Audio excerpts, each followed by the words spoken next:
You ever catch yourself replaying a thought just over and over again? Not, just a fleeting worry, but something that feels like it really has roots. Hmm. Something that keeps pulling you back, especially in those really quiet, unexpected moments, like, say, catching your reflection in a hallway mirror. Oh, that image, the hallway mirror. That's quite telling, isn't it? Yeah. It really highlights how these thoughts can just suddenly appear almost unbidden. They bring something into focus that, well, maybe we've been trying to keep out of our direct line of sight. Right, like looking away, but it's still there. Exactly. It's as if they emerge from somewhere deeper, a less conscious part of ourselves. Yeah, it's definitely not just the everyday mental chatter. It's the stuff that feels well charged, like it has real weight to it. Mm. Maybe think of it less as just random noise and uh, more like a signal. A signal. Yeah, like a persistent physical symptom, you know. A recurring thought can be an indication that something within us is seeking attention. It's trying to make itself known. So it's forcing its way out. In a way, it's a method for unresolved inner conflicts to surface, even if the form they take feels, well, pretty unsettling. It makes me think of someone I know. Let's call her Anna. She mentioned this intense preoccupation with her appearance, like constantly checking her reflection. Okay. And at first, it just seemed like maybe she was just really focused on how she looked, vanity perhaps. But the way she described it, it felt more like a really deep-seated anxiety, a fear of being seen, like really seen. That resonates quite a bit. When there's such an intense focus on the external, it can often be a strategy, a way of managing internal unease. The strategy, how so? It becomes a way to sort of construct a facade, right? A carefully managed image that you present to the world. Yeah. Perhaps it's to deflect attention from these underlying feelings of vulnerability or maybe inadequacy. So it's like this constant checking, this hyper-awareness of her reflection. It's actually trying to protect her from something else, something inside. Precisely. And this is where the concept of defense mechanisms really comes into play. Anna's fixation on her appearance, well, it could easily be understood as a form of displacement. Displacement, Meaning the anxiety that originates from those deeper, perhaps unconscious feelings of inadequacy is being, well, redirected, shunted onto a more tangible, maybe more manageable concern, in her case, her looks. It's a way the mind tries to cope with overwhelming emotions by just shifting the focus. And the mirror itself, that feels important too. It's such a stark confrontation with ourselves, isn't it? Makes you wonder about how our sense of self even gets formed through these reflections. Yes, and what's particularly interesting there is that the very act of recognizing ourselves in the mirror, which is fundamental, obviously, to developing a sense of self, it also creates a kind of gap. A gap. Yeah, between the me we perceive right there in the glass and maybe the me we aspire to be, our ideal self. And obsessive thoughts can, well, they can really exploit this discrepancy. They constantly highlight that perceived distance and just fuel the self-criticism. Huh. And it's like these thoughts rarely come at you one at a time, right? It feels more like a flood sometimes. A whole network of worries and insecurities that feel totally interconnected. Oh, they rarely operate in isolation. Yeah. That's spot on.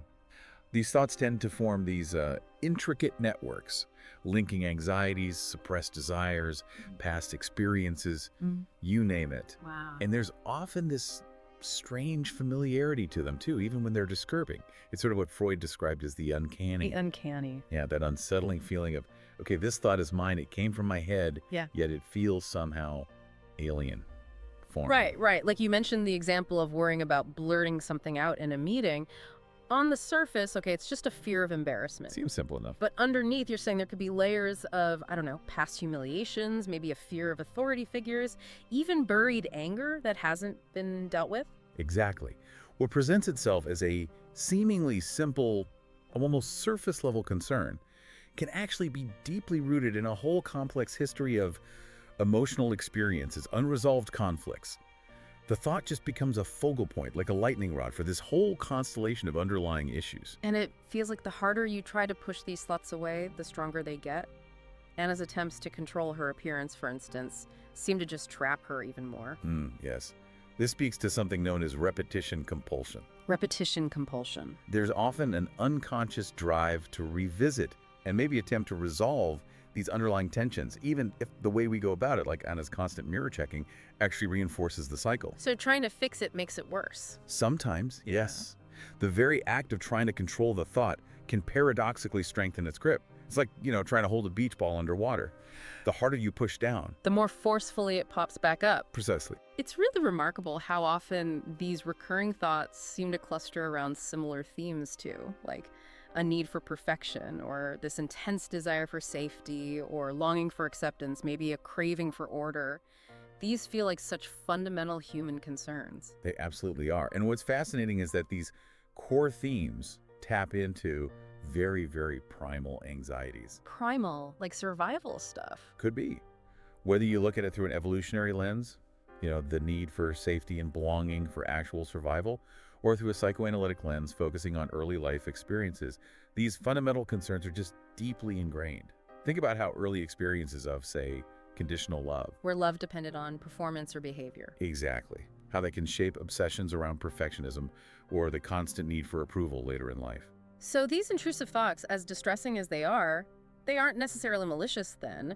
It's more like they're kind of misguided attempts to protect us from something, even though they end up causing more pain, like a double agent in our own minds. That's a very, very insightful way to frame it. A double agent. Yes. They can appear protective on the surface, maybe warning us of potential dangers or social slip-ups. Right, don't do that. It's risky. But beneath that surface, they often work to undermine our self-confidence, reinforce negative self-perceptions. It's a common pattern in, well, what we might call neurosis, where the symptom serves both an intended adaptive function and an unintended maladaptive one.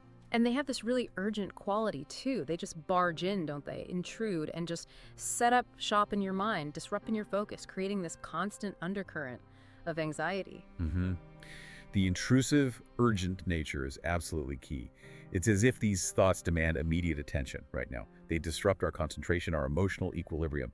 And this persistence often creates a feedback loop. Ah, the loop? Yeah, where the anxiety fuels the thoughts, and the thoughts in turn just amplify the anxiety. It spirals. You mentioned Freud earlier, his ideas about the id, ego, and superego. How might that framework help us understand this whole thing? Okay, well, think of it this way, perhaps simplifying a bit.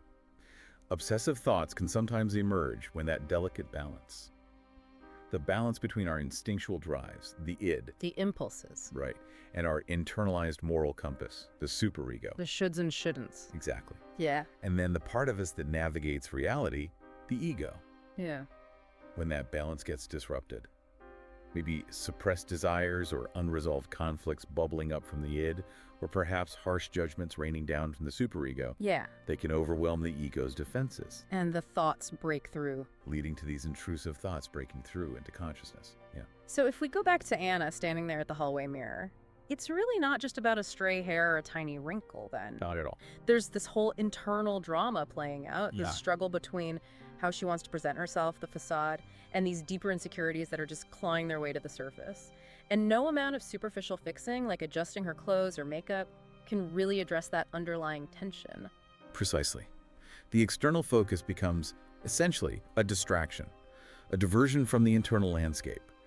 These obsessive thoughts, in the end, are, well, they're messengers. Messengers. Yeah, signals from a hidden part of ourselves, territories within us that maybe we've consciously or unconsciously neglected or abandoned, but which are still attempting to communicate. They're trying to tell us about their needs, their unresolved issues. So these thoughts, as unwelcome and frankly annoying as they often are, they might actually be carrying important information. That's a really different way to look at it. It shifts the perspective, doesn't it? Instead of just noise to be silenced, perhaps it's something to be listened to. Okay, so if these thoughts are messengers carrying information, it suggests there are patterns, right? They're not just random bursts of anxiety. Exactly. Beyond their initial, often unwelcome appearance, obsessive thoughts tend to reveal recurring motifs, patterns that are both deeply personal and, surprisingly often, quite universal. Universal how? Well, the themes often tap into those fundamental human anxieties we talked about. But the way they manifest, the specific content, that's where the personal history comes in. And psychoanalysis offers some tools for understanding these patterns. Concepts like defense mechanisms, resistance, transference, they become really useful here. We touched on displacement with Anna redirecting anxiety about, say, inadequacy onto her appearance. Right, and that's a very common one. The anxiety gets moved from its real source, which might feel too threatening to face, perhaps rooted in those early experiences of conditional love, onto a more, well, manageable target. And crucially, this often happens completely unconsciously. What about other defenses? Projection, maybe. Ah, projection, yes. Yeah. That's where we unconsciously attribute our own unacceptable feelings or thoughts onto someone else. Think of. Let's imagine someone, call him Mark. Maybe Mark has intrusive thoughts about harming others. Okay, that sounds scary. It is. But through analysis, it might emerge that this isn't about latent violence towards others, but perhaps a fear directed inward. Maybe a fear of his own unclean desires or aggressive impulses, possibly stemming from something like unresolved sibling rivalry in childhood, which he then projects outwards. So he sees the badness in others instead of himself. In a manner of speaking, yes. It's a way to disown parts of oneself. Then there's repression. Rushing things down. Essentially, yes. Pushing distressing thoughts, memories, or desires out of conscious awareness. But just because they're out of sight doesn't mean they're gone. They still have power. They can still exert influence, often manifesting as symptoms, including obsessive thoughts. For instance, someone might have recurring obsessive doubts about their partner's fidelity. Okay. And maybe, just maybe, this stems from repressed childhood experiences of abandonment or betrayal that haven't been processed. The fear gets reactivated and attaches itself to the current relationship. It sounds like a lot of this relates to energy, like psychic energy being blocked or rerouted. That's a good way to think about it. Freud talked about libido, not just as sexual energy, but as a broader life force, psychic energy. And he spoke of its vicissitudes, the ways it can be transformed, blocked, or distorted. So blocked energy finds another outlet. It has to go somewhere. Blocked or distorted libidinal energy can find indirect expression. Think of something like compulsive cleanliness. On one level, it's about hygiene. But psychoanalytically, it might sometimes represent a sublimation or a defense against, say, unacknowledged romantic or sexual feelings deemed dirty or unacceptable. The energy gets channeled into scrubbing. Wow. Okay. But if these thoughts are causing so much distress, why is it so hard to let them go? You mentioned resistance. Resistance, a cornerstone of psychoanalytic therapy. It's the phenomenon where individuals, even though they consciously want relief, unconsciously oppose the process of change. They cling to their symptoms. Why would anyone do that? Because symptoms, even painful ones, can sometimes offer what are called secondary gains. Secondary gains, like hidden benefits. Exactly. The obsessive thought might, for example, distract from a deeper, more terrifying fear. Or maybe the rituals provide a sense of control in a chaotic internal world. Or perhaps the suffering itself unconsciously satisfies a need for punishment stemming from guilt. Letting go of the symptom means confronting the underlying issue, or losing that secondary benefit, which can feel even scarier. And transference, how does that fit in? Transference is when we unconsciously project patterns from past significant relationships, usually with parents or early caregivers, onto people in our present lives. Like seeing your boss as your critical father. Precise. So in therapy, a client with obsessive thoughts about failure might unconsciously cast their therapist in the role of a hypercritical parent, anticipating judgment or disappointment. Understanding the transference becomes key to unlocking the origins of those fears. It seems like these thoughts manifest in so many different ways. Are there common categories? There are definitely recurring clusters. We often see maybe one. Obsessions about control, particularly controlling loved ones. This often links back to separation anxiety, attachment issues, fear of loss. Okay. Wanting to keep people close, but it becomes intrusive. 2. Catastrophizing about future events. Constantly imagining worst-case scenarios. This can reflect underlying unprocessed trauma or grief, a world perceived as fundamentally unsafe. Got it. 3. 3. Endlessly replaying past mistakes or perceived failures. This often points at difficulties integrating negative aspects of the self, maybe a harsh inner critic or unresolved guilt. Ruminating. Yes. 4. Fears of contamination or infection, physically or morally. This can symbolize deeper anxieties about boundaries, about purity, perhaps fears of being corrupted by one's own desires or by external influences. Like Mark's potential fear of his own unclean desires. Possibly, yes. Okay. And 5. Superstitious thoughts or rituals. Believing that certain actions or thoughts can magically influence events.